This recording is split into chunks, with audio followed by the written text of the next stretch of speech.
তিনি বলছেন তোমার রবের দিকে ডাকতে থাকো হিকমার সহিত। কেউ কি জানেন হিকমা মানে কি? জানলে জোরে বলুন, একটা হিন্ট দিচ্ছি।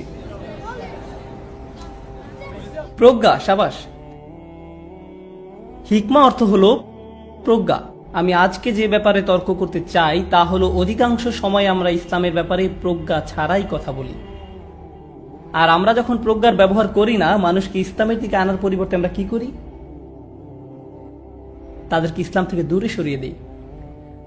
আর আপনি প্রজ্ঞার সহিত তখনই মানুষকে আল্লাহর পথে ডাকতে পারবেন যখন আপনি তাদেরকে সেই পন্থায় ডাকবেন যেভাবে আল্লাহর বইয়ে তাদেরকে ডাকা হয়েছে। কিন্তু আমার মতে আমরা সেই পন্থা অবলম্বন করি না যা আল্লাহর কিতাব দ্বারা নির্ধারিত। আমরা আমাদের নিজস্ব উপায় ডাকি, আর এই পদ্ধতিগুলো একেবারেই বিফল। আসলে এগুলো মোটেই বিচক্ষণ পন্থা নয়, খুবই অবিবেচনাপূর্ণ পদ্ধতিতে মানুষকে ইসলামের পথে আহ্বান করা। তো আমি আপনাদের ছোট একটা তালিকা দিব কিভাবে আমরা এই ভুলগুলো করে থাকি। বেশি বড় নয়, ছোট লিস্ট, আর আমি তাড়াতাড়ি বলে যাব। কিন্তু আমি যখন বলতে থাকবো আমি চাই আপনারা সেসব খুতবা শুনেছেন, লেকচার শুনেছেন, ডিনার টেবিলে বসে যেসব ইসলামিক আলোচনা করেছেন, ইসলামের ব্যাপারে আপনাদের যেসব কথা হয় যে কোনো ক্লাসে কিংবা কোনো কোর্সে করতে গিয়ে, সেগুলোর কথা ভাবতে থাকবেন। আর খেয়াল করুন এমন কিছু শুনেছেন কিনা যা আপনাকে এসবের কথা মনে করিয়ে দেয়। ইসলামের পথে আহ্বানের প্রথম অবিবেচনাপূর্ণ পদ্ধতি হলো আমরা বিরোধ নিয়ে কথা বলি। এই গ্রুপের সাথে সেই গ্রুপের তুলনা, এই শেখের সাথে সেই শেখের দ্বন্দ্ব, এই মাঝহাবের সাথে অন্য মাঝহাবের বিরোধ।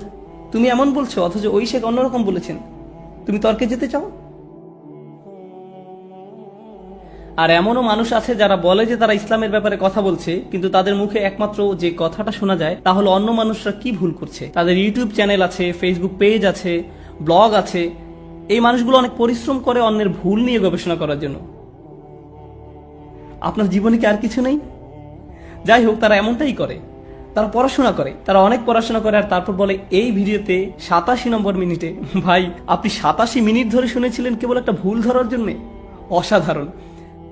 আপনার মনোযোগের দৃঢ়তা দেখে আমি অবাক হচ্ছি। এই ভাই এমন কথা বলেছেন, আস্তাগফিরুল্লাহিল আযীম। এই জন্য এই ভাই আমাদের জন্য ফিতনা। সে মানুষকে জাহান্নামের দিকে ডেকে নিয়ে যাচ্ছে। ডাডা। এই আমার ব্লগের অ্যাড্রেস এই উম্মাকে এই ভাই থেকে রক্ষা করার জন্য। এই কথাগুলো আপনার কাছে পরিচিত মনে হচ্ছে? মানুষ কারো কারো কাছ থেকে উপকৃত হলে আমার কারো নাম উল্লেখ করতে হবে না। আমি এসবের পরোয়া করি না। আর আমি নিজের ব্যাপারেও বলছি না, কারণ আমি সত্যি এসবের পরোয়া করি না। আমি ইউটিউব ভিডিওর নিচে কমেন্ট করি বিনোদনের জন্য। কিন্তু হয়তো এমন কেউ আছে যার থেকে আপনি উপকৃত হচ্ছেন। হয়তো আপনি মুফতি মেং থেকে উপকৃত হয়েছেন, যাকে আমি অত্যন্ত ভালোবাসি। খুবই কুল। শেষবার যখন আমি এখানে এসেছিলাম, পিস কনফারেন্স চলছিল। আপনাদের মধ্যে কেউ কেউ সেখানে উপস্থিত ছিলেন। আমি মুফতি মেংকের সাথে সময় কাটাচ্ছিলাম, আর আমি তাকে বলছিলাম, তবে এটা বলার আগে আমি আপনাদের আরেকটা গল্প বলতে চাই। এটা আমার সাথে এ পর্যন্ত 2 বার ঘটেছে। আমি আটলান্টা জর্জিয়াতে ছিলাম। আমি এয়ারপোর্টে গেলাম, তখন এক সেনেগালিজ মহিলা আমাকে দেখে বললেন, আরে মুফতি মেংক? আমি বললাম, না, আমি জানি আপনি মুফতি মেংক, আপনি মিথ্যা বলছেন, মিথ্যা কথা বলছেন। আমি আপনার ভিডিও দেখেছি। না, আমি মুফতি মেংক নই। না, আপনি মিথ্যা বলছেন, ওয়াল্লাহি আপনি মুফতি মেংক। আমি আমার আর মুফতি মেংকের একটা ছবি বের করলাম আর তাকে দেখালাম, এটা হলো মুফতি মেংক আর এটা আমি। ওহো, আপনি দেখতে অনেকটা তার মতন। আচ্ছা, ঠিক আছে। ঠিক একই জিনিস ঘটেছে দোহাতে। এক ভাই আমার কাছে এসে বললেন, আপনি মুফতি মেংক তাই না? আর আমি কিছুটা ভেবে বলে ফেললাম, হ্যাঁ। তবে আমার সবচেয়ে প্রিয় ঘটনাটা ঘটেছে দুবাই এয়ারপোর্টে। ভাই, আপনি নোমানেঙ্ক?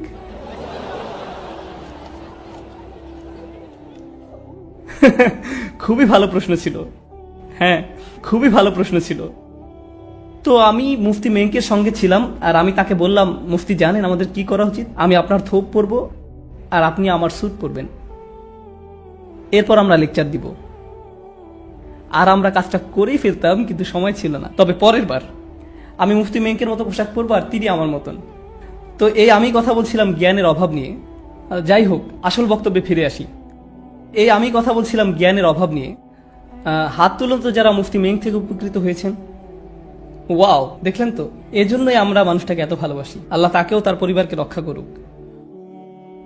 অথচ কেউ একজন আপনার কাছে এসে বলল, আপনি জানেন তিনি কিছু ভুল কথা বলেছেন। কেউ কেউ বলে তিনি পথভ্রষ্ট, কেউ কেউ বলে তিনি ভালো আলিম নন। এ ধরনের কথাবার্তা শুনেছেন কখনো? কখনো শুনেছেন এ ধরনের কথাবার্তা? কোথায় পান এসব লোকে বলা কথাগুলো? এটা তো রাসূল সাল্লাল্লাহু আলাইহি ওয়াসাল্লামের সুন্নাহ নয়, বরং এই যুগেরই মুসলিমদের সুন্নাহ হয়ে দাঁড়িয়েছে। যে মানুষটা অন্যদের কিছুটা উপকার করেছে, আপনার তার ব্যাপারে খুঁত ধরতেই হবে। আর আমি আপনাকে নিশ্চয়তা দিচ্ছি, আমি কিংবা অন্য যে কেউ যারা কখনোই এই মাইকটা ধরে কথা বলেছে, তাদের সবার মাঝেই ভুল রয়েছে, কারণ আমরা মানুষ। আপনি যদি আমাদের ভুল ধরতে চান, আমি নিশ্চয়তা দিচ্ছি আপনি সেটা খুঁজে পাবেন। নিশ্চিতভাবে আপনি ভুল পাবেন, কারণ আমরা সাধারণ মানুষ। আর আপনি যদি খুশিতে লাফিয়ে ওঠেন, ওহো এই তো ভুল পেয়েছি, অবশ্যই ভুল তো পাবেনই, সে কেবল একটা মানুষ, এতে কোনো কাজের কাজ আপনি করেননি। কিন্তু আমরা এটাকে বলি আমর বিল মারুফ ওয়ান নাহি আনিল মুনকার। আপনার সমস্যা কি? এটা আমর বিল কোনো কিছুই না। এর মানে হলো আপনার হাতে অনেক অবসর সময় আছে, আর আপনি জানেন না সময়টাকে কিভাবে ভালো কাজে লাগাতে হয়। মানুষের ভুল নিয়ে গবেষণা না করে নিজের আম্মুকে রান্না করতে সাহায্য করুন, নিজের ঘরটা পরিষ্কার করুন। কখনো নিজের মোজার গন্ধ শুকে দেখেছেন? সেগুলো পরিষ্কার করুন। জীবনে ভালো কিছু করুন, এসব না করে। এসব করে আপনি কারো উপকার করছেন না। এটা ছিল প্রথম অবিবেচকের মতো আলোচনা, আর এতে করে মুসলিমদের কত শক্তি অপচয় হয়। কতটা শক্তি অপচয় হয় শুধু অমুকের বিরুদ্ধে তমুকের বিরুদ্ধে যুদ্ধের কারণে। কত শক্তি অপচয় হয়, অদ্ভুত। আর দ্বিতীয়ত, যে বিষাক্ত আলোচনা হয়, আমি একে জ্ঞানগর্ভ আলোচনা বলি না, এগুলো ইসলামের সম্বন্ধে বিষাক্ত আলোচনা। আর এই দ্বিতীয় ধরনের আলোচনা হয় যখন মানুষ নিজেরাই অন্যের বিচার করা শুরু করে। তারা আল্লাহর চেয়েও কঠোরভাবে আপনার বিচার করতে চায়, তারা মানুষকে কেবল বলতে থাকে তারা জাহান্নামের আগুনে পড়বে, এটা হারাম। অথচ আপনি ফুকাহাদের মতামত সম্পর্কে কিছুই জানেন না। আপনি নিজে ভাবছেন এটা হারাম, তাই সে ধারণা সারা দুনিয়ার উপর চাপিয়ে দিতে চাইছেন। কিসের ভিত্তিতে সিদ্ধান্ত দিচ্ছেন? কোথায় পেলেন এই অভিমত? আমি একটা মজার ঘটনা বলি। আমার এক বন্ধু শেখ আব্দুল নাসের, আপনাদের কেউ হয়তো তাকে চিনতে পারবেন। শেখ আব্দুল নাসের আর আমি এক ডিনারে গিয়েছিলাম। ডিনারে আরো মানুষ ছিল আমাদের সাথে। তাদের মাঝে একজনের দাড়ি ছিল খুবই ছোট, লোকটার বেশ ছোট দাড়ি ছিল। একজনের দাড়ি ছিল খুবই ছোট, লোকটার দাড়ি বেশ ছোট ছিল। এই ভাইটার পাশের জনের আবার লম্বা দাড়ি ছিল।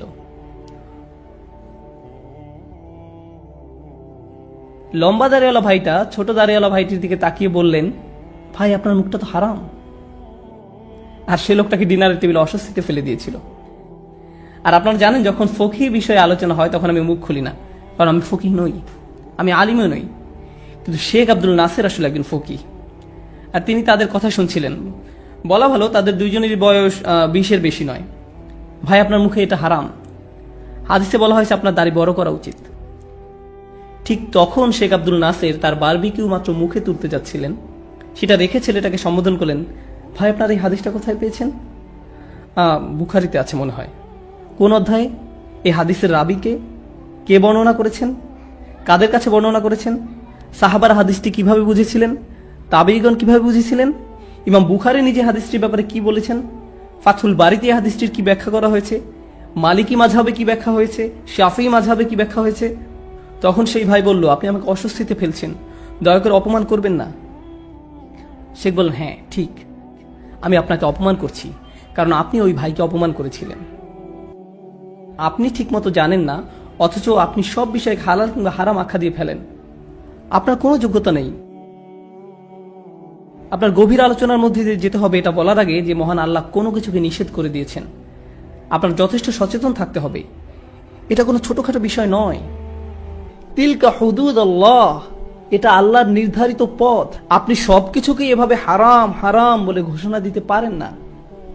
আর আপনি এটা বলে দিতে পারেন না কে জাহান্নামের আগুনে নিক্ষিপ্ত হবে, কে সঠিক পথে আছে আর কে পথভ্রষ্ট। আমি যে আয়াত নিয়ে কথা বলেছি এর শেষ দিকে আপনারা দেখবেন, ইন্না রাব্বাকা হুয়া আ'লাম বিমান দাল্লা আন সাবিলিহি, আপনার রব তিনিই জানেন কে পথভ্রষ্ট, আপনি নন। এই সিদ্ধান্ত দেওয়ার অধিকার আপনার নেই। কিন্তু আমরা খুব তাড়াতাড়ি মানুষকে বিচার করে ফেলি। আসলে আমরা মানুষকে বিচার করায় এতটাই দক্ষ যে মসজিদে ঢোকার সাথে সাথেই আমরা তার সম্পর্কে সিদ্ধান্তে চলে আসি। আপনি তার দিকে তাকিয়ে দেখেন, ও দাড়ি ছোট, তারপর টাকনুর দিকে তাকিয়ে দেখলেন, এতেই যা বোঝার বুঝে যান। কত জলদি আপনি মানুষকে জাহান্নামে পাঠিয়ে দিলেন। এটা খুবই ভয়ানক কাজ, মানুষের অন্তরে থাকা ইসলামকে বিচার করা। কেবল আল্লাহরই এই অধিকার আছে, তাদের বিচার করা আমাদের কাজ নয়। আমাদের এমন অবস্থানে রাখা হয়নি। তবে হ্যাঁ, যদি কেউ কোনো ভুল কাজ করে থাকে আর আপনি জানেন এটা অবশ্যই একটা ভুল, আপনি এ বিষয়ে খোঁজ নিয়ে দেখেছেন, আপনি নিশ্চিতভাবে জানেন যে এটা একটা ভুল, তাহলে আপনার উচিত ভদ্রভাবে তাকে সেই কাজ থেকে সরে আসার কথা বলা। আর হয়তো আপনার নিজ থেকে তাকে শুধরানোর দরকার নেই, অন্য কেউ তাকে সংশোধন করে দিলে ভালো হবে। আপনাকে কৌশল অবলম্বন করতে হবে। মাঝে মাঝে আপনি কারো সংশোধন করতে চাইলে তাতে উপকারের চেয়ে ক্ষতি বেশি। আমি যদি আমার বাবার ভুল সংশোধন করতে চাই, এতে ভালো কিছু হবে না, এটা ভালো পন্থা নয়। আমার উচিত আমার মায়ের সাথে কথা বলা, তারপর আমার মা আমার বাবার সাথে কথা বলবেন, এতে করে আমি কোনো ঝামেলায় পড়বো না। বুঝতে পারছেন আমি কি বলছি? মাঝে মাঝে আপনাকে প্রজ্ঞা ব্যবহার করতে হবে, সবসময় সরাসরি বলতে হবে এমন কোনো কথা নেই, এতে ভালো হওয়ার চেয়ে হয়তো খারাপই বেশি হবে। তো প্রথম বিষাক্ত কথা হলো ভেদাভেদ নিয়ে কথা বলা, যার ফলে মানুষ বিভক্ত হয়ে পড়ে, বিভিন্ন ধরনের গ্রুপ নিয়ে কথা বলা। দ্বিতীয়টা হলো মানুষকে অতিমাত্রায় বিচার করা। আর তৃতীয় ধরন হলো, জানি আমি একটু ইঙ্গিত দিয়েছি, আল্লাহর কিতাব এবং রাসূল সাল্লাল্লাহু আলাইহি সাল্লামের সুন্নাহ নিয়ে অগভীর আলোচনা, এসবের গভীরতা একেবারেই না যাওয়া। আমি আসলে কি বোঝাতে চাইছি, আপনি যদি একটা খুতবা শোনেন যেখানে 30টি আয়াত বর্ণনা করা হচ্ছে, 20টি হাদিস বলা হয়েছে, একের পর এক আয়াত হাদিসের পর হাদিস বলেই যাচ্ছে, প্রত্যেক আয়াতের পেছনে তাহলে কতটা সময় ব্যয় হলো? কয়েক সেকেন্ডের মতো, তাই না? সাথে সাথে পরবর্তী আয়াতে চলে গেলেন, এরপর অন্য আয়াত, অন্য হাদিস, আবার অন্য আয়াত। কতটা সময় ব্যয় করলেন যে কোনো একটা আয়াত সম্পর্কে গভীরভাবে চিন্তা করতে? খুবই অল্প সময়। এটা আপনার জন্য ভালো নয়, খুবই অল্প সময়, এটা আপনার জন্য ভালো নয়। কোরআনের প্রত্যেকটি আয়াত, রাসূল সাল্লাল্লাহু আলাইহি সাল্লামের প্রত্যেকটি হাদিস নিয়ে গভীরভাবে ভাবতে হবে। আপনি যখন আমাকে একসাথে অনেক কিছু দিতে চাইবেন, আমি আসলে এদের একটির প্রতিও সঠিকভাবে মনোযোগ দিতে পারবো না। আল্লাহ কোরআনে অভিযোগ করেছেন, আফালা ইয়াতাদাব্বারুনাল কুরআন আম আলা কুলুবিন আকফালুহা। তিনি বলেছেন লিয়াদাব্বারু আয়াতিহি, তিনি বলেননি লিয়াস্তাদিল্লু বিহায়াতিহি, তিনি বলেছেন লিয়াদাব্বারু আয়াতিহি, যাতে তারা গভীরভাবে তার আয়াত নিয়ে চিন্তা করতে পারে। আমি আজকে 1.5 ঘন্টা কথা বলবো আপনাদের সাথে। কয়টি আয়াত নিয়ে জানেন? কয়টি আয়াত নিয়ে? একটি মাত্র আয়াত, একটি মাত্র আয়াত। কারণ এই আয়াতটি আমাদের মনোযোগের দাবিদার। আমাদের এই আয়াত নিয়ে গভীরভাবে ভাবতে হবে। তো যেটা হয়, মানুষ অনেকগুলো আয়াত বয়ান করে থাকে কিন্তু কোনো আয়াতের গভীরতায় যায় না। আপনি যদি কোনো কিছু গভীরভাবে না বুঝে থাকেন তাহলে ভুল বোঝার সম্ভাবনা থাকে। যখন আপনার গভীর জ্ঞান থাকে না, আপনার ভুল বোঝার অনেক সম্ভাবনা থেকে যায়, কারণ স্বল্প জ্ঞান খুব সহজেই সমস্যায় ফেলতে পারে। চলুন আপনাদের অন্য কিছু বলি, যেহেতু আমি এই বিষয়ে কথা বলছি। হয়তো আপনাদের বুঝতে অসুবিধা হবে, কিন্তু এটা বেশ গুরুত্বপূর্ণ। ইসলামের সর্বোত্তম উপহার, সবচেয়ে বড় সত্য যা আমাদের কাছে আছে তা হলো আল্লাহর কিতাব। আল্লাহ সুবহানাহু ওয়া তাআলা বলছেন, কালিমাতুল্লাহি হিয়াল উলিয়া, আল্লাহর বাণী সর্বোত্তম স্থানে আছে। তো আমাদের কাছে সর্বোত্তম যে জিনিসটি আছে তা হলো কোরআন। তো যেটা হয়, কিছু মানুষ যারা পক্ষপাত দুষ্ট, তাদের মাথায় একটা ধারণা গেঁথে গিয়েছে যে নারীরা পুরুষের চেয়ে অধম। এই ধারণা তাদের মাথায় গেঁথে আছে। এখন যেহেতু তারা এটা ভেবেই নিয়েছে, তারা কিছু আয়াত আর কিছু হাদিসে দলিল খুঁজে আনবে এটা প্রমাণ করার জন্য যে কেন নারীরা পুরুষের চেয়ে অধম। কিন্তু ভাবুন, তাদের মাথায় কোনটা আগে এসেছে? আল্লাহর আয়াত নাকি তাদের ধারণা? কোনটা আগে এসেছে? এই ধারণা তাদের মাথায় আগে এসেছে, এই ধারণা তাদের মাথায় গেঁথে আছে। পরবর্তীতে তারা এসব আয়াত ব্যবহার করে তাদের ধারণাকে প্রমাণ করতে চেয়েছে। এটা সঠিক পন্থা নয়। আমরা আল্লাহর কিতাবে মনোনিবেশ করার আগে নিজ থেকে কোন ধারণা পোষণ করব না। আল্লাহর কিতাবই বলে দিবে কিভাবে ভাবতে হবে। আমরা আগেই সিদ্ধান্ত নিব না কিভাবে আল্লাহর বইকে নিয়ে চিন্তা করতে হবে। বুঝতে পারছেন? এতে পক্ষপাতিত্ব হয়। যখন আপনি আগেই কোনো বিষয়ে সিদ্ধান্ত নিয়ে ফেলেছেন আর মাঝে মাঝে এসব মাত্রা ছাড়িয়ে যায়। কিছু মানুষ বলে সকল মুসলিমকে হত্যা করতে হবে। আমি প্রমাণ করে দেখাচ্ছি। তারা আপনাকে 100টা হাদিস, 50টা আয়াত দেখাবে, আর তারা এটা খুব সহজেই করতে পারবে, খুব সহজে। আমি এমনটা হতে দেখেছি। এতে সমস্যা কি হয়? তাদের এই সমস্ত কথা হয়তো কোনো 19 বছরের তরুণ শুনছে আর ভাবছে তার কাছে এতগুলো যুক্তি দলিল রয়েছে, কতগুলো আয়াত দেখিয়েছেন, হাদিস দেখিয়েছেন, সে নিশ্চয়ই সত্যি কথা বলছে, কারণ এগুলো তো আল্লাহর বইতে লেখা আছে। না, বাদর কোথাকার, তার সিদ্ধান্ত প্রথমেই নেওয়া হয়ে গিয়েছিল আর এ নিয়ে গবেষণা হয়েছিল পরে। বিজ্ঞানের যে কোনো বিষয় নিয়ে কোন কাজটা প্রথমে করতে হয়? সিদ্ধান্ত নাকি গবেষণা? প্রথমে গবেষণা করা হয়, তারপর সেই গবেষণার উপর ভিত্তি করে সিদ্ধান্ত গ্রহণ করা হয়। কিন্তু তারা ঠিক এর বিপরীত কাজটা করে থাকে। তো শুনে হয়তো মনে হতে পারে খুবই ইসলামিক একটা লেকচার হচ্ছে, কারণ অনেক আয়াত আর অনেক হাদিসের কথা বলা হচ্ছে, কিন্তু আসলে এই নীতি একেবারেই ইসলাম বহির্ভূত। কারণ তারা পক্ষপাতিত্ব করছে, তাদের নিজস্ব মতামতকে তারা সবচেয়ে গুরুত্ব দিচ্ছে, আর সেই ধারণার ভিত্তিতে সবকিছু উপস্থাপন করছে। সুবহানাল্লাহ। আর মুসলিমরা খুব সহজেই তাদের শিকারে পরিণত হচ্ছে। তারা ধরেই না ইসলামে বোধহয় এমনটাই বলা হয়েছে। আমরা বর্তমানে যা শুনি, দুর্ভাগ্যবশত আল্লাহর কিতাবের নামে আমরা এখন যা শুনতে পাই তা সত্যিকার অর্থে এই কিতাবের প্রতি অপমানজনক, সত্যি অপমানজনক। একেবারে বিপরীত অর্থটা মানুষের কাছে তুলে ধরা হচ্ছে। এখন আর অল্প কিছু বিষয় যা আপনাদের সাথে শেয়ার করতে চাচ্ছি, তা হলো স্বাতন্ত্র্যবাদ। আমি জানি একটি কঠিন শব্দ বলে ফেলেছি, আপনাদের বোঝার জন্য সহজ করে দিচ্ছি। এগুলো হলো ইসলাম সম্পর্কে বিচ্ছিন্ন আলোচনা। ভেবে দেখুন তো, এই ধরনের আলোচনা আপনারা কোথাও শুনেছেন আগে? সেসব আলোচনা যা মানুষের মাঝে বিভক্তি সৃষ্টি করে, এমন আলোচনা যেখানে মানুষ একে অন্যের সমালোচনা করে, এমন আলোচনা যেখানে মানুষ আগেই কিছু একটা ভেবে নিয়েছে আর পরে সেটা প্রমাণের জন্য অনেক আয়াত বলে যাচ্ছে। শুনেছেন এই ধরনের কথাবার্তা? মুসলিম সমাজের এই দুর্বলতার সুযোগ নেওয়া হচ্ছে, আর এটা বন্ধ হওয়া দরকার, বন্ধ হওয়া দরকার। তো আর একটা মাত্র বিষয় যা নিয়ে কথা বলতে চাই, তা হলো স্বাতন্ত্র্যবাদ। এর মানে হলো তারা আপনাকে বলবে যারা সত্যের উপর প্রতিষ্ঠিত তারা কেবল আমরাই। তুমি যদি সুরক্ষিত থাকতে চাও তাহলে অন্য কারো কথা শুনতে যেও না, কারণ তুমি যদি তাদের কথা শোনো তাহলে তুমি পথভ্রষ্ট হয়ে পড়বে। তুমি তো জান্নাতে যেতে চাও, তাই না? জান্নাতে যাওয়ার একমাত্র পথ হলো তোমাকে আমাদের হালাকায় লেগে থাকতে হবে। তুমি শুধু আমার কথাই শুনবে, কারণ অন্য যারা আছে তারা পথভ্রষ্ট। আর এই মানুষগুলোর কাছে প্রত্যেক সপ্তাহে পথভ্রষ্ট আলেমদের নতুন তৈরি লিস্ট পাওয়া যায়। নিজেকে যদি বাঁচাতে চাও তাহলে শুধু আমাদের কথাই শুনবে। আর জানেন, যারা কেবল তাদের কথা শুনে তারা নিজেকে অন্যদের থেকে গুটিয়ে ফেলে, তারা নিজেদের পরিবারের কাছ থেকে দূরে সরে আসে, তারা তাদের পরিবারের কথা আর শুনতে চায় না। আমার বাবা মা আমার শেখের কথা শোনেন না, তাই আমি তাদের সাথে আর সম্পর্ক রাখতে চাই না। আমি পরিবারের সাথে সংযুক্ত থাকতে চাই না, কারণ তারা সত্যের উপর প্রতিষ্ঠিত নয়। এখানে দিনের অপব্যবহার করা হয়, আর এর মাধ্যমে এই মানুষদের নিজস্ব পরিবার, নিজস্ব কমিউনিটি, নিজস্ব সমাজ থেকে দূরে সরিয়ে দেওয়া হয়। আমি যুক্তরাষ্ট্রে থাকি, আর সেখানে এমন কিছু বিচ্ছিন্ন কমিউনিটি আছে।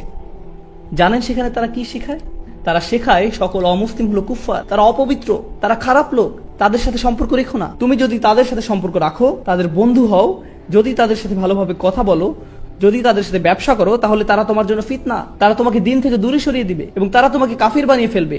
তাই তাদের থেকে দূরে থাকো। তো সেখানে এমন মসজিদ আছে আমেরিকাতে, চিন্তা করুন, আমেরিকাতে এমন মসজিদ আছে 40 বছর ধরে, যে মসজিদের প্রতিবেশীরা হলো অমুসলিম, এবং এটা যে মসজিদ সেই ব্যাপারে তাদের কোনো ধারণাই নেই, কারণ সেই মসজিদের লোকেরা বলতো এরা ফিতনা, এরা কুফফার। কোথা থেকে পেয়েছেন এসব? এমন চিন্তা চেতনা কোথা থেকে আসলো? যদি রাসূলুল্লাহ সাল্লাল্লাহু আলাইহি সাল্লাম মক্কার মানুষের সাথে সম্পর্ক না রাখতেন আর নিজেকে বিচ্ছিন্ন করে ফেলতেন, তবে আমরা আজ শাহাদা বলতে পারতাম না। আমি একজন মুসলিম কারণ আমার বাবা একজন মুসলিম, তার বাবা একজন মুসলিম, তার বাবা একজন মুসলিম, তার বাবা একজন মুসলিম, কিন্তু তার বাবা একজন বৌদ্ধ। আমি এক বৌদ্ধ পরিবার থেকে এসেছি। আমি খুঁজে দেখেছি আমার প্রো প্রো প্রো প্রো পিতামহ একজন বৌদ্ধ ছিলেন, আর তিনি মুসলমান হয়েছিলেন। কেউ একজন তার সাথে কথা বলেছিলেন, তাকে নোংরা কিছু ভাবেননি। কেউ তাকে সৌজন্য বোধ দেখিয়েছিলেন, তাকে কেউ একজন মানুষের মর্যাদা দিয়েছিলেন, কেউ তাকে ভালোবাসা এবং সম্মান দেখিয়েছিল। এখানে হোটেলে আমি এলিভেটরে ছিলাম, আর এক ছেলে, কি যেন নাম তার, ঋত্বিক, খুব কঠিন উচ্চারণ, হ দিয়ে শুরু হয়, ঋত্বিক। জানা কথা এটা কোনো মুসলিম নাম নয়, কিন্তু যেটা হয় আপনারা নেম প্লেটে নামটা পড়েন আর ভাবেন মুহাম্মদ লেখা আছে, তার মানে মুসলিম, আসসালামু আলাইকুম। কিন্তু হিন্দু নাম দেখলে বলেন থু। না, এমনটা উচিত নয়। আমি বললাম, ঋত্বিক, কি খবর আপনার? ভালো স্যার। কতদিন হলো কাজ করছেন? 4 মাস স্যার। চাকরি করতে কেমন লাগছে? খুব কঠিন। জানি, আসলেই খুব কঠিন। আর আমরা এভাবেই বন্ধু হয়ে গেলাম। আস্তাগফিরুল্লাহ, আমি এক কাফিরের সাথে কথা বলে ফেলেছি। শান্ত হন। এই দিন আমাদের অমুসলিমদের ঘৃণা করতে শেখায় না। এই দিন এসেছিল সকল মানুষকে তার সম্মান ফিরিয়ে দিতে। ওয়ালাকাদ কাররামনা বানি আদম। আল্লাহ বলছেন, আমি সম্মান দিয়েছি আদম সন্তানদেরকে। আমি আবারও বলছি, আল্লাহ কাদের সম্মান দিয়েছেন? আদম সন্তানকে। আদম সন্তানকে, তার মানে আদম আলাইহিস সালামের প্রত্যেক সন্তানকে সম্মান দেওয়া হয়েছে। কে দিয়েছেন এই সম্মান? আল্লাহ। আপনি তাদের অসম্মান করার কে? আল্লাহ তাদের মর্যাদা দিচ্ছেন, অথচ আপনি দিচ্ছেন না। আর আপনার ধারণা ইসলাম আপনাকে বলেছে তাদের অসম্মান করতে, ইসলাম বলেছে তাদেরকে খারাপ ভাবতে। আপনি সেই আয়াতটি বুঝতে পারেননি যেখানে আল্লাহ মুশরিকদেরকে নাজাস বলেছেন। আয়াতটি কোথায় আছে, কখন বলা হয়েছে, কোন সূরায় বলা হয়েছে, কিসের প্রেক্ষিতে বলা হয়েছে, কিভাবে এর প্রয়োগ করতে হবে, আমরা এইসব কিছুই জানতে চাই না। কারণ আমরা শুধু উপরে উপরে দেখেই খুশি, গভীরভাবে এ নিয়ে ভাবতে চাই না কেউ। আমাদের এত সময় নেই, এগুলো সবই প্রজ্ঞা। আজকে আমি ভয়ানক একটা ব্যাপার নিয়ে বক্তব্য শুরু করতে চাই। আমাদের ধর্ম হলো সত্য ধর্ম, আর সত্য সুখবর যেমন প্রদান করে তেমনি সাবধান বাণীও প্রদান করে। আমাদের সকল নবী রাসূলদের, বিশেষত রাসূলুল্লাহ সাল্লাল্লাহু আলাইহি সাল্লামকে আল্লাহ আযজা ওয়া জাল্লা বর্ণনা করেছেন মুবাশশিরান ওয়া নাযীরান, সুসংবাদদাতা ও সতর্ককারী। যদি কেউ শুধু সুসংবাদ প্রদান করেন তাহলে সে সাবধান বাণীর কথা ভুলে যাবে, আর যদি শুধু সতর্ক করতে থাকেন তাহলে সে এতই হতাশ হয়ে পড়ে যে মনে করে ভালো খবর বলতে আসলে কিছু নেই। বুঝতে পারলেন? আমি চেষ্টা করেছি এই ভারসাম্য রক্ষা করার। যেহেতু এই মাসটি প্রত্যাশার মাস, তাই আমি সুসংবাদের উপর একটু বেশি জোর দিয়েছি। আল্লাহ আযজা জাল্লার প্রতি আমাদের আশা এবং ভালোবাসা বৃদ্ধি করার চেষ্টা করেছি, কিন্তু এই একই সময়ে এর মাঝে একটা ভারসাম্য থাকতে হবে। যদিও আজকের বক্তব্যের শেষ অংশে আসার খবর আছে, কিন্তু শুরু করছি এমন একটা জায়গা থেকে যা অতটা আশাব্যঞ্জক নয়। দেখুন, আমাদের পূর্বের জাতি বনী ইসরায়েলকে আল্লাহ কিতাব দান করেছেন। আমাদের যেমন কোরআন রয়েছে, তাদেরকে অন্য কিতাব দেওয়া হয়েছিল। কোরআন যাকে বর্ণনা করেছে অন্য কোরআন হিসেবে, অর্থাৎ আগের কিতাব। তারা তাদের কিতাবকে গুরুত্ব দিয়ে গ্রহণ করেনি। তাদের মাঝে বেশ কিছু বিভ্রান্তিমূলক ধারণা গড়ে ওঠে। আমরা যদিও এত ভালো মুসলমান নই, সমস্যা নেই। আল্লাহ যদি আমাদের দোজখে ফেলেনও, সবচেয়ে খারাপ পরিস্থিতিতে আল্লাহ যদি আমাদের জাহান্নামে ফেলেনও, এটা হবে সাপ্তাহিক ছুটির মতো, কয়েকদিন মাত্র। কারণ তিনি আমাদের এতই ভালোবাসেন যে মুসলমানরা শেষমেশ তো জান্নাতে যাবেই। তাই আমরা যদিও জাহান্নামে যাই, সেটা হবে অল্প কিছু দিনের জন্য, সমস্যা নেই। লান তামাসসানা নারু ইল্লা আইয়ামাম মা'দুদাত, গুটি কয়েকদিন ছাড়া আগুন কখনো আমাদের স্পর্শ করবে না, কিছুদিন মাত্র। ব্যাপারটা হলো, জান্নাত জাহান্নামের পূর্বে বিচার দিবস রয়েছে, যেটি একদিনের জন্য, সেটা 1000 বছর লম্বা হবে। জান্নাত বা জাহান্নাম নয়, আল্লাহর কথা অনুযায়ী শুধু বিচারের দিনটি এত লম্বা হবে। আর বিচারের দিনটি হবে মাত্র একদিনের, আর জান্নাত জাহান্নাম চিরকালের জন্য। তাই কেউ যখন বলে গুটি কয়েকদিন, তাকে এখনকার দিনের হিসেবে চিন্তা করলে তো হবে না। বর্তমানে পৃথিবী তার অক্ষ বরাবর ঘুরে, আমরা সূর্যের উদিত হওয়া এবং অস্ত যাওয়া দেখি, কিন্তু কিয়ামতের দিন সূর্য, চাঁদ এবং পৃথিবীর সবকিছুকে ধ্বংস করে নতুন একটা ব্যবস্থাপনা তৈরি করা হবে। তাই আমরা এখন যেভাবে 24 ঘন্টার হিসেব করি, সেভাবে রাত দিনের হিসাব করলে তো চলবে না যখন আখিরাত শুরু হবে। চলুন তাহলে সবার আগে এই ধারণাটি আমাদের মাথা থেকে ফেলে দেই। কোরআনের বহু জায়গায় জাহান্নামের আলোচনা করা হয়েছে, কিন্তু আমি শুধু কোরআন থেকে একটি বর্ণনা আপনাদের সামনে উপস্থাপন করতে চাই। আমার মতে এটি আল কোরআনের জাহান্নামের সবচেয়ে গুরুত্বপূর্ণ বর্ণনা। কোরআনের একজন ছাত্র হিসেবে আমি মনে করি এই বর্ণনাটি জাহান্নাম সম্পর্কে জানার শুরু মাত্র। কেউ যদি এই বর্ণনাটি বুঝতে পারে, তাহলে সে জাহান্নাম সম্পর্কে যথেষ্ট জানে। আয়াতটি শুরু করা হয়েছে এই কথা বলে, ওয়ালা ইন মাসসাতহুম, এমনকি যদিও। যখন আমরা বাংলায় বলি যদি আমি সেখানে যাই, যদি আমি সেখানে যাই, তাহলে তোমার সাথে দেখা হবে। কিন্তু কেউ যখন বলে যদিও আমি যাই, এর মানে হলো যাওয়ার সম্ভাবনা ক্ষীণ। তাই আয়াতটি যদিও দিয়ে শুরু হওয়ার মাধ্যমে এমন কিছু ঘটার সম্ভাবনা কমিয়ে দিয়েছে। এভাবে বলার মাধ্যমে আল্লাহ কোনো কিছুর উপর জোর কমিয়ে দেন। সহজ কথায় তিনি বাক্যটিকে দুর্বল করে দিচ্ছেন। যদিও, যদিও কি? যদিও মাসসাতহুম, যদিও এটা তাদের স্পর্শ করে। আরবিতে মাসসা অর্থ কোনো কিছু যখন আপনাকে সামান্যতম স্পর্শ করে, যেমন কোনো মাছি যখন কোনো মতে স্পর্শ করে। যদি সেকেন্ডের জন্য স্পর্শ করে তখন তাকে বলা হয় মাস। সুতরাং এটা যদি তাদেরকে কোনো মতে স্পর্শ করে 1 সেকেন্ডের জন্য, মাসসাতহুম। এখন কি তাদের স্পর্শ করে? আপনারা হয়তো ভাবছেন আগুন যদি তাদের স্পর্শ করে। আল্লাহ বলছেন নাফহাতুন, একটা হালকা বাতাস যদি তাদের স্পর্শ করে। চলুন এই বাতাস নিয়ে একটু আলোচনা করা যাক। আরবিতে নাফহাতুন বলতে বোঝায় দরজা বন্ধ করলে যখন সামান্য একটু বাতাস এসে পড়ে, পর্দা নড়ে ওঠে, অথবা কেউ জানালা বন্ধ করলে যেভাবে হালকা বাতাসে পর্দা নড়ে ওঠে, এই বাতাসের যা বাহির থেকে ভেতরে আসে বা ভেতর থেকে বাহিরে যায়, দুই ধরনের আছে। একটি হলো লাফহা, লাম যোগে, আরেকটি হলো নাফহা। লাম যোগে লাফহা মানে বাতাসটি গরম, আর নুন যোগে নাফহা মানে বাতাসটি ঠান্ডা। আল্লাহ বলছেন এমনকি যদি ঠান্ডা বাতাস তাদেরকে স্পর্শ করে, যদি ঠান্ডা বাতাস তাদেরকে স্পর্শ করে তোমার প্রতিপালকের শাস্তি থেকে, তিনি এই আয়াতে জাহান্নাম কাউকে স্পর্শ করার কথা বলছেন না, তিনি এই আয়াতে আগুন কাউকে স্পর্শ করার কথা বলছেন না, তিনি এমনকি গরম বাতাস কাউকে স্পর্শ করার কথাও বলছেন না, তিনি আগুনের ঠান্ডা অংশের কথা বলছেন। আর এটা আপনাকে চিরকালের জন্য স্পর্শ করছে না। প্রসঙ্গত আমরা ফিজিক্সে পদার্থের 3টি অবস্থার কথা শিখেছি, সলিড, লিকুইড এবং গ্যাস। সলিড বা কঠিন কিছু যদি স্পর্শ করে আমরা তা অনুভব করতে পারি। এই মুহূর্তে গ্যাস আমাদেরকে স্পর্শ করছে, বাতাস এখন আমাদেরকে স্পর্শ করছে, আমরা এটা অনুভব করি না। আর এই আয়াতে আল্লাহ বর্ণনা করছেন কি তাদের স্পর্শ করছে? বাতাস তাদেরকে স্পর্শ করছে। কোন ধরনের বাতাস? অপেক্ষাকৃত গরম বাতাস নাকি ঠান্ডা বাতাস? ঠান্ডা বাতাস। ঠান্ডা বাতাস কোন রকম তাদেরকে স্পর্শ করছে। এই আয়াতের সবচেয়ে উল্লেখযোগ্য বিষয় হলো, আমি একটু আগে নাফহা এবং লাফহার কথা বলেছিলাম। অন্য কথায় তারা এখনো জাহান্নামে প্রবেশ করেনি, তারা এর দিকে অগ্রসর হচ্ছে। আর জাহান্নামের অপেক্ষাকৃত ঠান্ডা বাতাস এসে কোনো মতে তাদেরকে স্পর্শ করলো, তখন তাদের প্রতিক্রিয়া কি? চিৎকার করে বলে উঠবে, ইয়া ওয়াইলানা, হায়, সবচেয়ে কঠিনতম শাস্তি আমাদের জন্য শুরু হয়ে গেছে। ইন্না কুন্না যালিমিন, আমরা সব সময় অপরাধী ছিলাম। তারা সাথে সাথে তাদের সব অপরাধ স্বীকার করবে। যে কারণে এই আয়াতটি আমি সংক্ষেপে আপনাদের নিকট উপস্থাপন করলাম। প্রথমত, এই আয়াতে আল্লাহ জাহান্নামের শাস্তির অভিজ্ঞতা বর্ণনা করছেন না।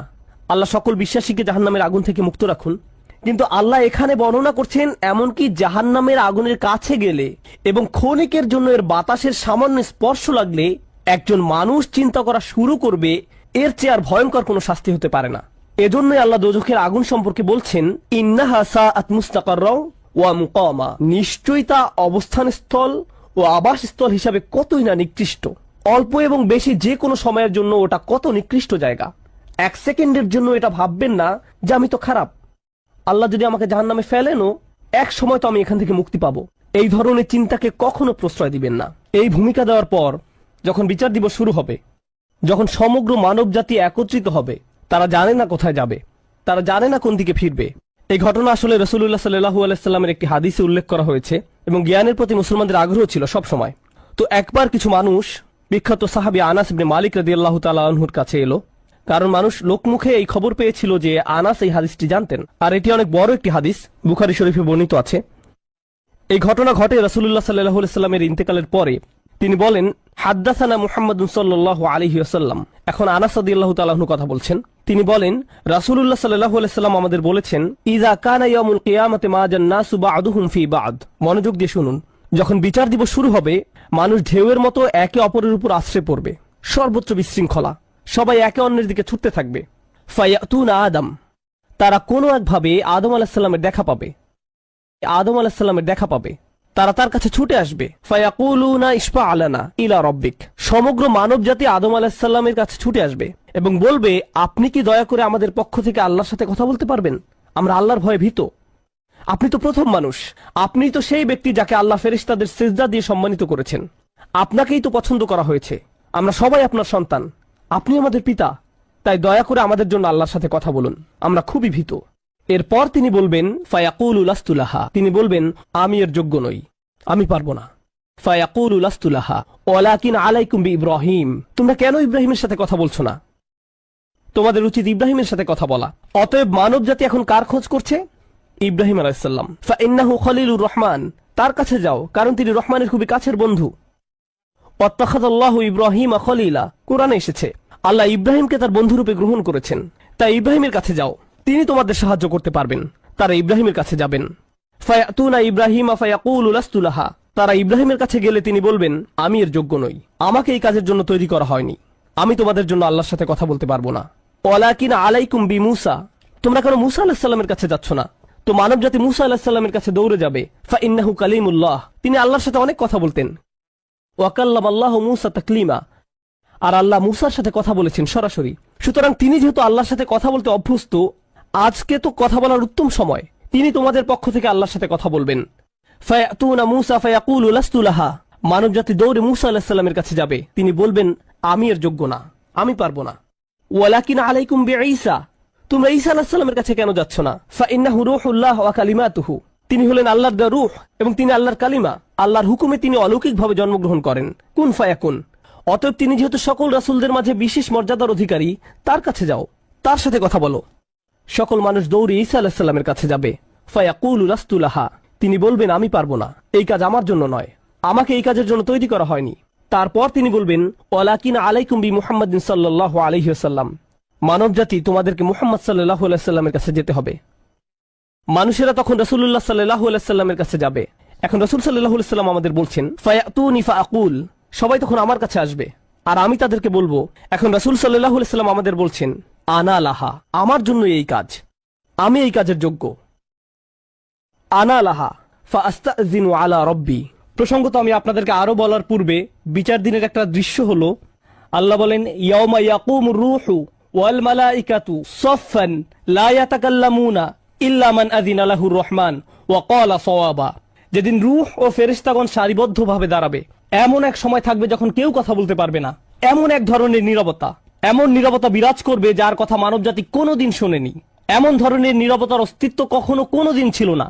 সেই রকম পিনপতন নীরবতায় আল্লাহ বলেন লা ইয়াতাকাল্লামুন, কেউ কথা বলতে পারবে না, ইল্লা মান আযিনা লাহুর রহমান, দয়াময় আল্লাহ যাকে অনুমতি দিবেন সে ব্যতীত। আর তিনি হলেন মুহাম্মদুর রাসূলুল্লাহ সাল্লাল্লাহু আলাইহি সাল্লাম। তিনি এমন সময় আল্লাহর কাছে আসবেন যখন সৃষ্টির কারো একটি শব্দ করার অনুমতি থাকবে না, সৃষ্টির কারো কোনো আওয়াজ শোনা যাবে না। তিনি আল্লাহর সামনে এসে আল্লাহর কাছে কথা বলার অনুমতি চাইবেন। ফায়ুযানু লি, তিনি বলেন আমাকে কথা বলার অনুমতি দেওয়া হবে। ওয়ায়ুলহিমুনি মাহামিদা আহমাদাহু বিহা লা ইয়াহদুরুনিল আন, সেই দিন আল্লাহ আমাকে স্পেশাল একটি দোয়ার মাধ্যমে তার প্রশংসা, তার কৃতজ্ঞতা করা শেখাবেন, যেটি বিচার দিবসে আমাকে দেওয়া হবে, যা এর পূর্বে কাউকে দেওয়া হয়নি, কোনো সৃষ্টিকে দেওয়া হয়নি। এক স্পেশাল ওয়াহি রাসূলুল্লাহ সাল্লাল্লাহু আলাইহি সাল্লামকে দেওয়া হবে বিচার দিবসে, যা কোনো সৃষ্টিকে দেওয়া হয়নি। আর তিনি সেই দিন সে স্পেশাল উপায়ে আল্লাহর প্রশংসা করবেন, লা ইয়াহদুরুনিল আন, আর সেই ওহী এখনো আমার কাছে আসেনি, সেই দোয়া এখনো আমি জানি না। ফা আহমাদাহু বিতিলকাল মাহামিদ, তারপর আমি আল্লাহর দেওয়া সেই স্পেশাল বাক্যগুলোর মাধ্যমে আল্লাহর প্রশংসা করব। ওয়া আখিরু লাহু সাজিদান, আমি সেই বাক্যগুলো উচ্চারণ করার পর আল্লাহর সমীপে সিজদায় অবনত হব।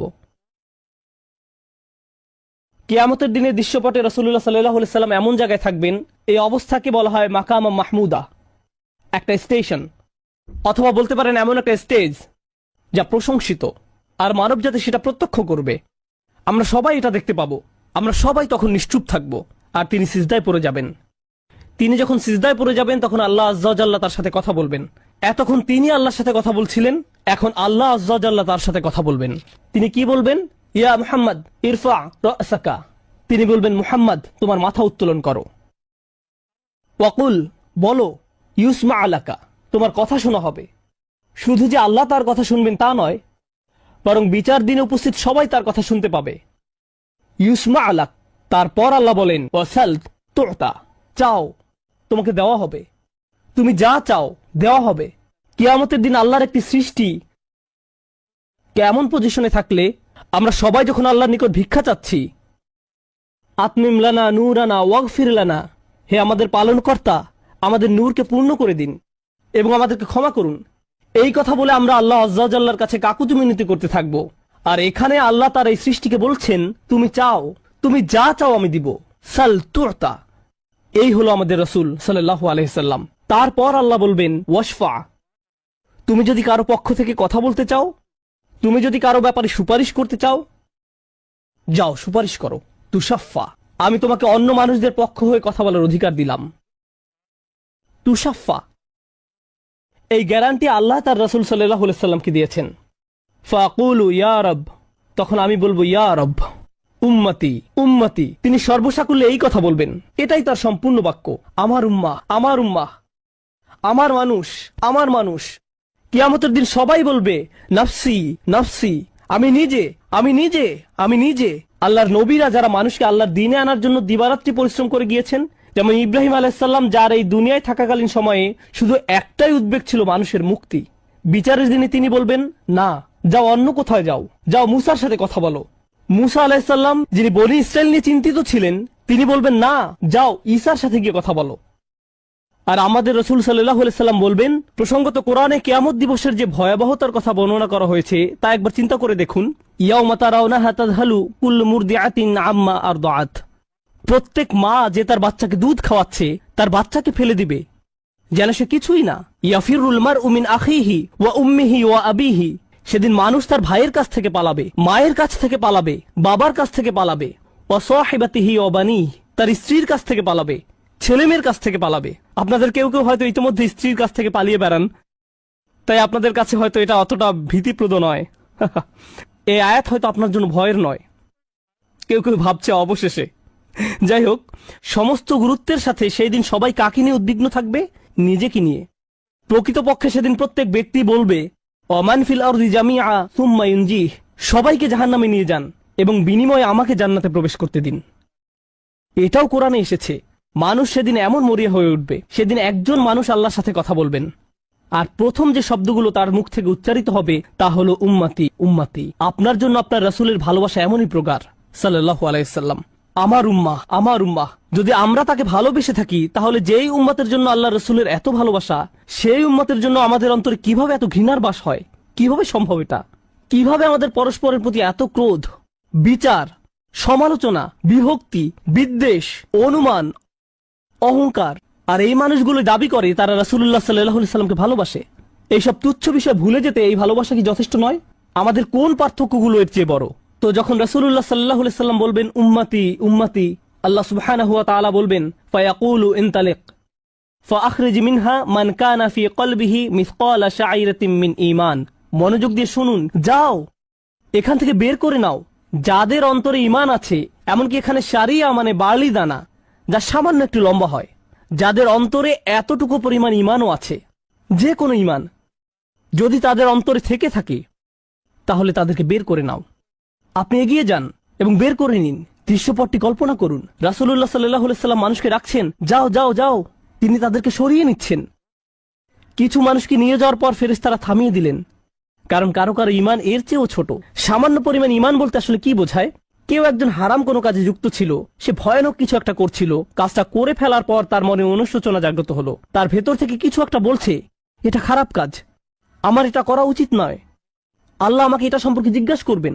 তারপর কোনো একভাবে তার এই চিন্তাটাকে সে দমিয়ে দিল, থাক এখন চিন্তা করার দরকার নেই। কিন্তু পরবর্তীতে সে আল্লাহর কাছে দোয়া করে বলল, ইয়া আল্লাহ, আমি জানি না কিভাবে এই কুঅভ্যাস থেকে বাঁচবো, আমাকে এর থেকে মুক্তি দিন। আমি চাই না এটা আমার জীবনে আর ঘটুক, কিন্তু তবু আমি এটাতে আটকা পড়ে আছি। অতি ক্ষুদ্র ঈমান তার ভেতর থেকে চিৎকার করছে, অন্য কেউ এটা শুনতে পারছে না, তার অন্তর এটা শুনছে। আর আল্লাহ আজ্জা জাল্লা বলছেন, তারা যদি এতটুকু ঈমানও দেখাতে পারে, আপনি এগিয়ে যান, তাদেরকে বের করে নিয়ে আসুন। আপনি তাদেরকে বের করে নিয়ে আসুন। আর তিনি যখন এভাবে মানুষদেরকে বের করে নিয়ে আসবেন, তখন ফেরেশতারা একসময় থামিয়ে দিবেন, কারণ অনেক মানুষের অন্তরে এতটুকু ঈমানও নেই, সামান্য অনুতাপটুকু তাদের অন্তরে ছিল না। থামিয়ে দিবেন, ফাআনতালিক ফাফআল, আমি গিয়ে এমনই করব, সুম্মা আউদ, তারপর আমি ফিরে আসব। অর্থাৎ ফেরেশতারা থামিয়ে দিবে, আর অন্য মানুষেরা সেখানে কাঁদতে থাকবে, আমাদের কি হবে, আমাদের কি হবে। তারপর রাসূলুল্লাহ সাল্লাল্লাহু আলাইহি সাল্লাম ফেরত আসবেন, ফাআহমাদাহু বিতিলকাল মাহামিদ, অতঃপর আমি পুনরায় সেসব প্রশংসা বাক্য দ্বারা আল্লাহর প্রশংসা করব। লক্ষ্য করুন, প্রথমবার তিনি প্রার্থনা করার জন্য অনুমতি চেয়েছিলেন, তাই না? দ্বিতীয়বারের বেলায় অনুমতির কোনো উল্লেখ নেই। লক্ষ্য করেছেন, তিনি আসলে সাথে সাথে আল্লাহর প্রশংসা করা শুরু করবেন। আল্লাহ কি তাকে এমনটি করতে বলেছেন? না, এটা হলো নিজ উম্মতের প্রতি তার অপরিসীম ভালোবাসার বহিঃপ্রকাশ। তিনি আবারও আল্লাহর প্রশংসা করা শুরু করবেন, এই আশায় যে আল্লাহ তাকে অটোমেটিক অনুমতি দিবেন। সুম্মা আখিরু লাহু সাজিদান, আর সিজদায় পড়ে যাব। ফায়াকুলু ইয়া মুহাম্মদ, আমাকে বলা হবে, হে মুহাম্মদ, ইরফা রাসাকা, তোমার মাথা উঠাও। কুল ইউসমা লাকা, বলো তোমার কথা শোনা হবে। ওয়াসাল তুতা, চাও তোমাকে আবার দেওয়া হবে। ওয়াশফা তুশাফা, সুপারিশ করো, সুপারিশ গ্রহণ করা হবে। তোমাকে সুযোগ দেওয়া হবে তাদেরকে বের করে নেয়ার, তোমাকে তাদের জন্য সুপারিশ করার সুযোগ দেওয়া হবে। ফাআকুলু ইয়া রব উম্মতি উম্মতি, আমি তখন বলবো, হে আমার রব, আমার উম্মত, আমার উম্মত। তিনি তো ইতোমধ্যে অল্প ঈমানের অধিকারীদেরকে বের করে নিয়েছেন। ফায়াকুলু ইনতালিক, এরপর আল্লাহ বলবেন, এগিয়ে যাও। ফাআখরিজ মিনহা মান কানা ফি কলবিহি মিসকালা যাররাতিন আও খারদালাতিন মিন ঈমান, তোমাকে সুযোগ দেওয়া হবে তাদেরকে বের করে নেয়ার, সুপারিশ গ্রহণ করা হবে। যাদের অন্তরে এক বিন্দু পরিমাণ ঈমান আছে, বালির দানা নয়, বালির দানা তো এতটুকু লম্বা, বরং বিন্দু পরিমাণ। খারদালা মানে সরিষার দানা, অতি ক্ষুদ্র বিন্দুর মতো। আর যখন আল্লাহ বলছেন এর ওজনের মতো, বর্তমানে আমাদের কাছে ডিজিটাল ওজন মাপার যন্ত্র আছে, আগের দিনে পাল্লা ছিল, তাই আপনি যখন এক মুষ্টি চাল এক পাল্লায় রাখতেন সেটা হয়তো তেমন একটা ঝুঁকতো না। যদি একটু বেশি করে চাল রাখতেন তখন একটু ঝুঁকতো। এখন ডিজিটাল ওজন মাপার যন্ত্র দিয়ে গ্রাম, কিলোগ্রাম মাপা হয়। এমনকি সামান্য কয়েক দানা রাখলেও যন্ত্রের স্ক্রিনে ভেসে উঠে 0.001 গ্রাম। এখন শুধু একটি চাল রেখে দেখুন বা একটি সরিষার দানা রেখে দেখুন স্ক্রিনে কিছু ভেসে উঠে কিনা। কিছুই হয় না, কিছুই হয় না। আর আল্লাহ বলছেন আমি তোমার সুপারিশের কারণে, রাসূলুল্লাহ সাল্লাল্লাহু আলাইহি সাল্লামের দোয়ার কারণে এমন মানুষদেরকেও মুক্তি দিব যাদের ঈমান এমনকি এই দুনিয়ায়ও মাপা যায় না, এই দুনিয়ায়ও মাপা যায় না। প্রসঙ্গত আপনি যদি একটি দানা খান বুঝতে পারবেন যে কিছু খেয়েছেন, আপনি এমনকি বুঝতেও পারবেন না। এটা হলো এমন ধরনের ঈমান যার আছে এটা সে নিজেও ভালোভাবে বুঝতে পারে না, এমনকি তারা নিজেরাও ঠিকমতো বুঝে উঠতে পারে না যে ঈমান আছে, আর অন্যরা কিভাবে বুঝবে। আর কেউ যদি একটি দানা আহার করে এটা তাদের পুষ্টি সাধনে তেমন কোনো ভূমিকা রাখতে পারে না, এটা শরীরের জন্য যথেষ্ট পরিমাণের খাবার নয়। ঠিক তেমনি যার সরিষার দানা পরিমাণ ঈমান ছিল, সেই ঈমানও একটি ভালো জীবন অতিবাহিত করার জন্য তা যথেষ্ট ছিল না, কিন্তু তাদের অন্তরের কোনো এক জায়গায় একটি ঈমানের বাস ছিল। আল্লাহ বলছেন তুমি এমন যাদেরকে পাও তাদেরকেও বের করে নিয়ে আসো। ফাখরিজহু ফাআনতালিক, আমি যাব এবং তাই করব। আর এটা বিশাল এক জনগোষ্ঠী যারা আল্লাহর কাছ থেকে দূরে সরেছিল, তাদের ভেতরে একেবারে ক্ষুদ্র কিছু ঈমান ছিল। এরপর তো আর কিছু নেই মনে হচ্ছে, ঘটনা শেষ। কিন্তু রাসূলুল্লাহ সাল্লাল্লাহু আলাইহি সাল্লাম এখানেই থেমে যাননি। ফাআহমাদাহু বিতিলকাল মাহামিদ সুম্মা আখিরু লাহু সাজিদান, তিনি এখানেই থেমে যাননি, তিনি আবারও ফিরে যাবেন এবং আমি সেসব প্রশংসা বাক্য দিয়ে আল্লাহর প্রশংসা করব এবং আবারও সিজদায় পড়ে যাব। ফায়াকুলু ইয়া মুহাম্মদ ইরফা রাসাকা, আমাকে বলা হবে হে মুহাম্মদ মাথা উঠাও। ওয়াকুল ইসমা আলাকা, বলো তোমার কথা শোনা হবে। ওয়াসাল তুতা, চাও দেয়া হবে।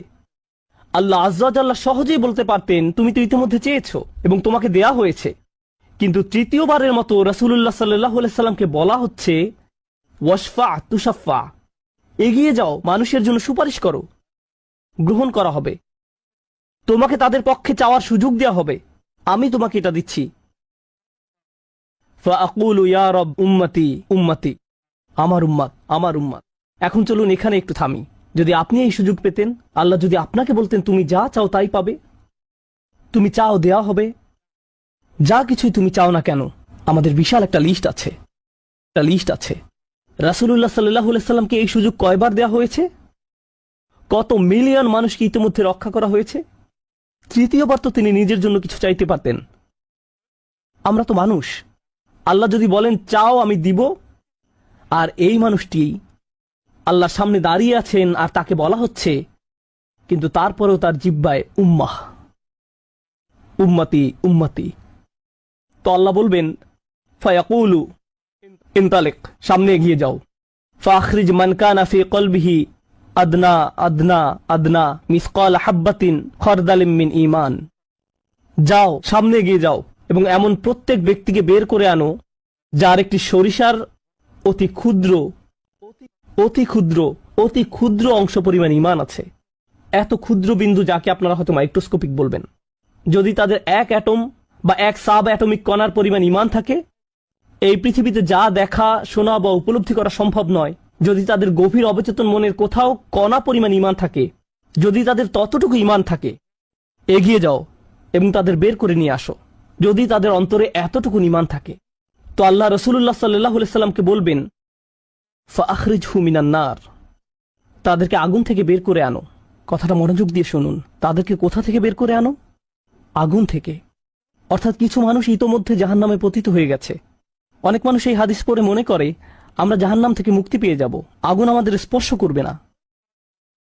কিন্তু হাদিস এই কথা বলছে না। রাসূলুল্লাহ সাল্লাল্লাহু আলাইহি সাল্লাম আল্লাহর কাছে কাকুতি মিনতি করছেন, আর এই দিনটি হবে 50,000 বছর লম্বা। অনেক মানুষের বিচার ইতিমধ্যে হয়ে গেছে। আর আমি আপনাদেরকে সেই আগুন সম্পর্কে শুরুতে বলেছিলাম, আপনি যদি এর বাতাসের স্পর্শ পান 1 সেকেন্ডেরও কম সময়ের জন্য, আপনার মনে হবে এর চেয়ে ভয়ঙ্কর আর কোনো শাস্তি হতে পারে না। আর আল্লাহ রাসূল সাল্লাল্লাহু আলাইহি সাল্লাম সেই মানুষগুলোর জন্য আশা ছেড়ে দেননি, তাদের জন্য হতাশ হয়ে পড়েননি। প্রসঙ্গত তারা মুসলিম, তারা কিন্তু মুসলিম, কারণ রাসূল সাল্লাল্লাহু আলাইহি সাল্লাম কি বলছেন, তার মুখ থেকে কোন কথাগুলো উচ্চারিত হয়েছে? উম্মতি উম্মতি। আগুনের মানুষগুলো মুসলমান, ওই মানুষগুলো অমুসলিম নয়, মুসলিম। তো রাসূল সাল্লাল্লাহু আলাইহি সাল্লাম বলেন, ফাআনতালিকু ফাআফআল, আমি যাব এবং সেটাই করব। প্রসঙ্গত রাসূলুল্লাহ সাল্লাল্লাহু আলাইহি সাল্লামের এই কথার সাথে হাদিসের সমাপ্তি হলো। আনাস ইবনে মালিক রাদিয়াল্লাহু তাআলা আনহু তার কাছে আসা লোকদেরকে এতটুকু বর্ণনা করলেন, ফাকুলতু লিবাদি আসহাবিনা, হযরত আনাসের কাছে হাদিস শিখতে আসা একজন বলল, আমি আমার কিছু সঙ্গীকে বললাম, লাউ মারারনা বিল হাসান ওয়া হুয়া মুতাওয়ারিন ফি মানজিলি আবি খলিফা, চলো আমরা হাসান বসরির কাছে যাই। আমরা হাদিসটি আনাসের কাছ থেকে শুনেছি, কিন্তু আমরা জানি এই হাদিসটি হাসানও জানেন, চলো আমরা তার কাছে যাই। প্রসঙ্গত আনাস রাদিয়াল্লাহু তাআলা আনহুর তখন অনেক বয়স হয়ে গিয়েছিল।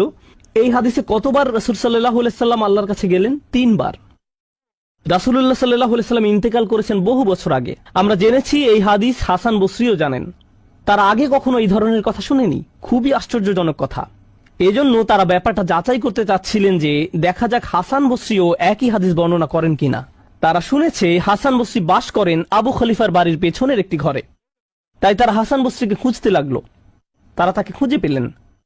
হাদ্দাসানা আনাস ইবনে মালিক ফাআতাইনাহু ফাসাল্লামনা আলাইহি, তো আমরা তার কাছে এলাম এবং তাকে সালাম দিলাম। ফাআযিনা লানা, তিনি আমাদেরকে প্রবেশের অনুমতি দিলেন। ফাকুলনা লাহু ইয়া আবা সাঈদ, আমরা তাকে বললাম, হে সাঈদের পিতা, জিনাকা মিন ইনদি আখিকা আনাস ইবনে মালিক, আমরা আপনারই ভাই আনাস ইবনে মালিকের নিকট হতে আপনার কাছে আসলাম। ফালাম নারা মিসলা মা হাদ্দাসানা ফি শাফাআত, শাফাআত বিষয়ে তিনি যেমন বর্ণনা দিয়েছেন তেমনটা বর্ণনা করতে আমরা আর কাউকে দেখিনি। ফাকালা হি, তিনি বললেন ফাহাদ্দাসনাহু বিল হাদিস, আমার কাছে সেটি বর্ণনা করো, দেখি তোমরা আনাসের কাছ থেকে কি শুনেছো।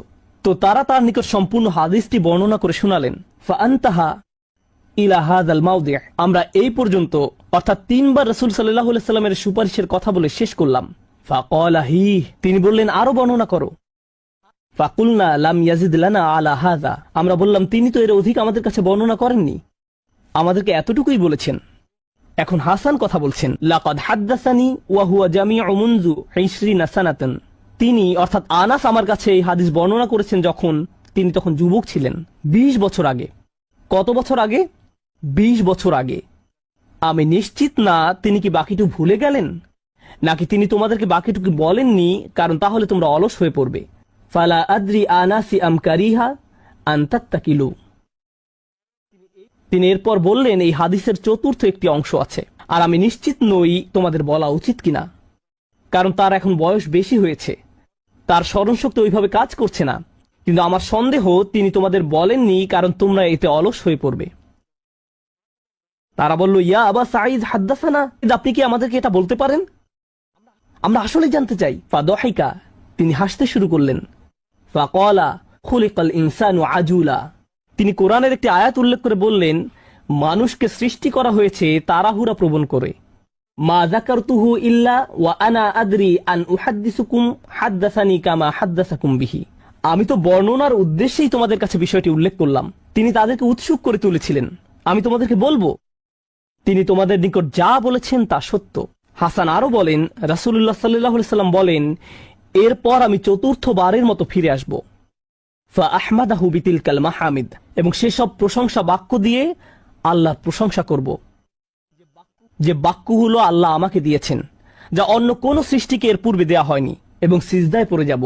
সুম্মা আখিরু লাহু সাজিদান, তখন বলা হবে, ফায়ুকালু ইয়া মুহাম্মদ ইরফা রাসাকা, হে মুহাম্মদ মাথা উঠাও। ওয়াকুল ইউসমা, বলো তোমার কথা শোনা হবে। ওয়াসাল তু'তা, চাও দেয়া হবে। ওয়াশফা তুশাফা, শাফায়াত করো গ্রহণ করা হবে। এই সময়ে এসে এতটুকুর চেয়ে ছোট ঈমানও আর অবশিষ্ট নেই। সকল সম্ভাব্য ঈমানওয়ালাদের মুক্তি হয়ে গেছে। আদনা আদনা আদনা মিসকাল হাব্বা, সবাই মুক্তি পেয়ে গেছে। ফাআকুলু ইয়া রব ইযান লি ফি মান ক্বালা লা ইলাহা ইল্লাল্লাহ, এখন রাসূলুল্লাহ সাল্লাল্লাহু আলাইহি সাল্লাম বলেননি উম্মতি, এইবার তিনি উম্মতি বলেননি, তিনি বলছেন, হে আমার প্রতিপালক, আমাদেরকে তাদের সম্পর্কে শাফায়াত করার অনুমতি দান করুন যারা বলেছে লা ইলাহা ইল্লাল্লাহ। যেমনকি এই কথা বলেছে, আচ্ছা ঠিক আছে, আমার মনে হয় একজন সৃষ্টিকর্তা আছেন। একটি কলেজ ক্যাম্পাসে হয়তো একদল ছাত্র মুসলিম ছাত্রদের সাথে আলোচনা করছে, তখন একজন বলল, আচ্ছা ঠিক আছে, দার্শনিক দৃষ্টিকোণ থেকে মেনে নিলাম একজন ঈশ্বর রয়েছেন, ঠিক আছে আমি মানলাম যে একজন ঈশ্বর আছেন। আমি বলছি না যে আমি মুসলিম, যদি উপাসনা করতেই হয় তাহলে শুধু এক ঈশ্বরের উপাসনা করতে হবে। তাদের অন্তরে কোনো অনুভূতি নেই, তারা কারো ইবাদত করছে না, তারা শুধু এই উপসংহারে পৌঁছেছে।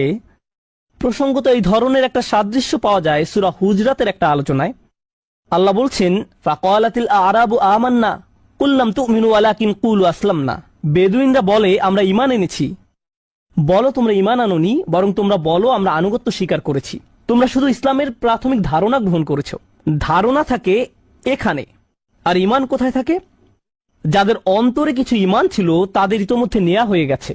এখন যাদের মাথায় কিছু ধারণা ছিল যে একজন রব আছেন, তারা কোনোদিন ধর্ম প্র্যাকটিস করেনি, তারা ধর্মীয় কোনো কাজই করেনি, তারা শুধু এই ধারণা মেনে নিয়েছিল যে শুধু একজন প্রভুর উপাসনা করতে হবে। রাসূলুল্লাহ সাল্লাল্লাহু আলাইহি সাল্লাম বলছেন, যে কেউ এই সিদ্ধান্তে আসবে যে কেউ বলবে লা ইলাহা ইল্লাল্লাহ, তার জন্য শাফায়াত করার অনুমতি দান করুন। আল্লাহ বলবেন, ফায়াকুলু ওয়া ইজ্জাতি ওয়া জালালি ওয়া কিবরিয়াই ওয়া আযীমাতি। আল্লাহ বলবেন, আমি আমার কর্তৃত্বের শপথ করছি, আমি আমার স্বীয় গৌরবের শপথ করছি, আমি আমার বরত্বের শপথ করছি, আমি আমার মহত্বের শপথ করছি। লা উখরিজান্না মিনহা মান ক্বালা লা ইলাহা ইল্লাল্লাহ।